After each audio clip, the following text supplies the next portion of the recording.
할렐루야. 네, 오늘 수요예배에 오신 여러분을 주님의 이름으로 환영하고 또 축복합니다. 여러분 7.8기의 사자성어를 다 아실 텐데요. 풀이하면 7번 넘어져도 8번 일어나라라는 뜻이죠. 그러니까 실패하여도 굴하지 않고 다시 일어나서 도전하라라는 의미입니다. 저는 요새 이 의미를 더욱 실감나게 느끼고 있습니다. 왜냐하면 다이어트 때문입니다. 어느덧 4개월 가까이 운동하면서 제일 많이 되새겼던 말이 있다면 바로 이 7.8개의 말이 아닐까 생각합니다. 왜냐하면 이상하게 밤만 되면 배달의 민족 어플이 생각나고 또 요기 어플이 생각나고 또 받았다가 지워보기도 하고 또 냉장고를 오면 생전 쳐다보지 않은 그런 채소들이 밤마다 되면 진짜 맛있게 보이는 현상들이 생기더라고요. 그것에 안 넘어갔다고 하면 거짓말이고 사실 넘어간 적이 몇 번 있습니다. 그때마다 여러분 제 마음이 어땠을까요? 너무 행복했습니다. 왜 이 행복한 고민을 우리가 주저하고 살까라고 잠시 고민해 보았지만 그 다음날에 식욕의 죄에 넘어간 저를 야단치고 다시 의지를 붙잡으면서 먹은 것까지 다 토해내는 심정으로 운동을 한 기억이 있습니다. 그러면서 제 스스로에게 다이어트 실패의 원인을 정의한 것이 있는데 그것이 무엇이냐면 바로 먹은 다음날 또 먹으면 실패한다라는 것이에요. 해보신 분들은 공감하시겠지만 다이어트 중 제일 어려운 거 2가지가 있다면 첫 번째는 식욕이고 두 번째는 문 밖을 나서는 것입니다. 어쩌다 한 번 먹는 것은 괜찮지만 이것이 반복된다면 괜찮겠지 하다가 실패하게 되더라고요. 그리고 두 번째는 운동하러 문 밖을 나서는 단계가 참 힘들었습니다. 집을 나서면 또 열심히는 하는데 이 나서기까지의 과정이 힘들더라고요. 그래도 지금까지는 잘 유지하면서 진행을 하고 있습니다. 이처럼 어떤 고비나 상황 앞에서 비록 넘어지고 실패할지라도 다시 일어나서 도전하는 것을 우리는 7.8기의 정신이라고 합니다. 이뿐만이 아니라 다른 여러 가지 상황에서 의미들이 많겠죠. 지금 여기 계신 분들도 모든 7.8기의 인생을 겪어보셨으리라 생각이 되는데요. 자녀 양육 면에서도 있겠고 사업 또 세운 목표를 위해 부단히 노력하는 분들도 여기에 계실 줄로 믿습니다. 이 말을 하는 이유는 힘들지만 포기하지 않고 다시 일어서서 도전하는 이 아름다움, 이 정신이 비단 우리의 육적인 생활에만 있는 것이 아니라 우리 영적 생활 안에서도 부단히 일어나야 하는 모습이라는 것이죠. 그런 의미에서 오늘 본문은 이런 7.8기의 정신을 영적 세계 안에서 잘 드러내고 있는 말씀이 아닐까 생각이 됩니다. 그 의미를 오늘 말씀을 통해 함께 찾아내고 살펴보기를 원하는데요. 오늘 본문에서는 여호수아가 나이가 많고 늙음에라고 시작이 됩니다. 그러면서 가나안 땅을 각 지파에게 분배할 것을 하나님께서 명령하시는데요. 그 지파들이 이제 남은 땅에 들어가서 그들을 내쫓고 그 땅을 정복하라고 말씀하십니다. 이렇게 말씀하신 이유는 이제 여호수아가 이스라엘 전체를 이끌고 싸울 힘이 없어졌기 때문입니다. 성경에는 자세히 나와 있지 않지만 학자들은 당시 여호수아의 나이가 85세 전후가 아닐까라고 추정하고 있습니다. 90세에 가까운 나이라고 한다면 어마어마한 나이겠죠. 일단 육체적으로도 노쇠함에 따라 시야가 흐려질 테고 또 스스로 일어날 힘이 없을 테고 사리 판단 또한 이전보다는 조금 더디고 둔해진 상태 아니었을까요? 그런데 이보다 심각한 것이 있다면 그런 여호수아를 바라보는 이스라엘 백성 마음 또한 두려움이 생기지 않았나라는 것입니다. 지금까지 그들은 모세를 또 후계자인 여호수아가 선봉에 서서 싸웠던 그런 지휘관을 통해 하나님의 역사를 바라보고 담대함을 얻은 그들입니다. 이제 모세는 그들 곁에서 사라지고 세월에 따라 노쇠한 여호수아를 바라보고 있는 그들의 심정은 어떠했을까요? 앞으로 점령할 땅이 많이 남았다고는 하지만 이를 어떻게 진행시켜야 하나? 모세는 가고 이제 여호수아마저 우리에게 없다면 우리는 이 전쟁을 어떻게 승리할 수 있겠나? 이런 불안한 생각과 두려운 마음들이 그들 안에 충분히 있었을 것입니다. 여호수아 또한 같은 생각이지 않았을까요? 자신 노쇠함에 따라 이제는 그들을 이끌어갈 힘도 없는 어쩌면 이 암울한 상황에서 어떻게 이 가나안 땅 정복을 이어가야 할 것인지에 대한 불안함과 두려움이 누구보다 그 마음 한켠에 자리 잡고 있었을 것입니다. 그런 여호수아와 이스라엘 백성들을 향해 오늘 하나님께서는 말씀하신다는 사실이죠. 여호수아 13장 1절입니다. 우리 함께 읽도록 하겠습니다. 시작. 여호수아가 나이가 많아 늙음에 여호와께서 그에게 이르시되 너는 나이가 많아 늙었고 얻을 땅이 매우 많이 남아 있도다. 오늘 본문은 뭔가 역설적인 부분을 우리에게 안겨줍니다.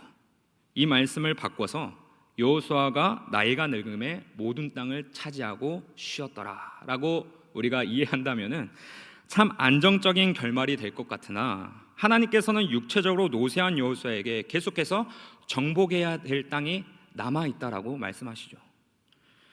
그런데 어떻게 보면 이 말씀은 여호수아와 이스라엘 백성이 하나님 앞에서 어떤 입장이 되어야 하는지에 대해 알려주는 부분이기도 합니다.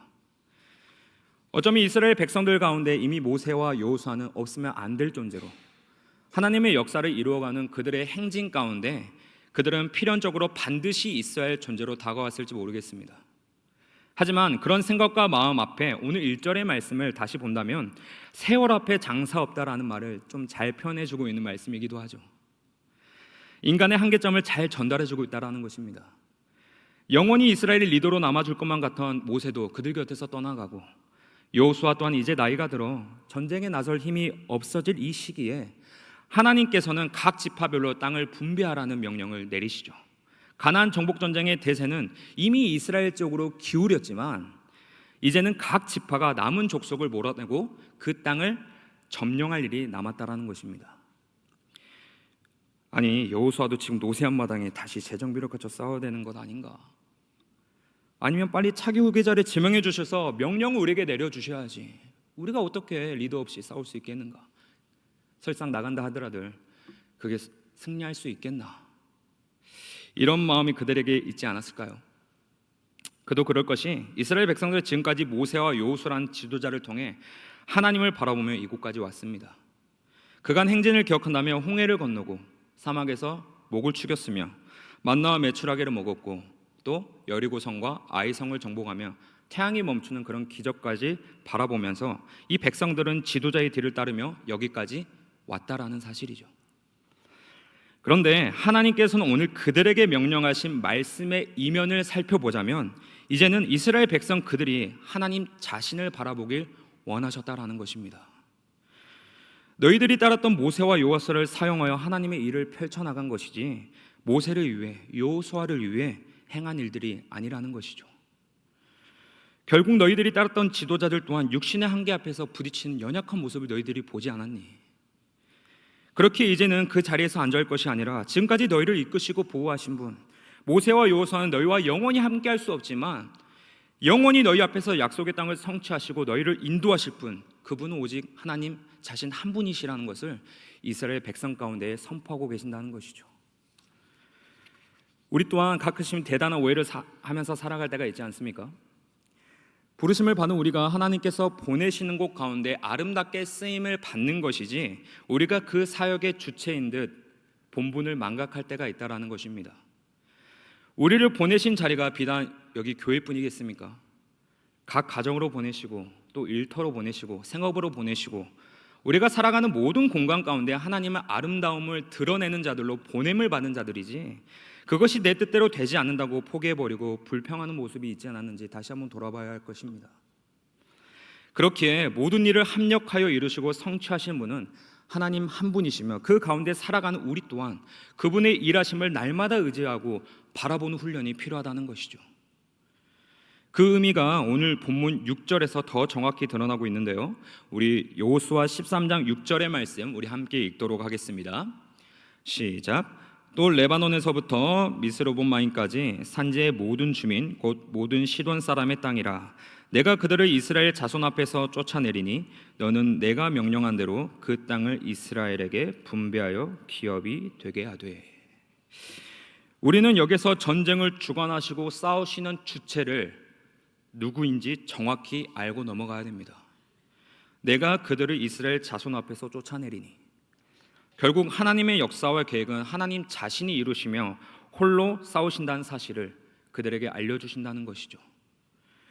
여호수아가 전쟁을 계속 수행하기 어려워진 나이기에 이것이 앞으로 이스라엘 정복 과정에 있어서 큰 문제로 다가오지 않을까라는 그런 걱정과 염려가 아니라 이스라엘이 모세와 여호수아만 바라보고 안주할 것에 대해 그것에 더 큰 염려가 있었다는 것이죠.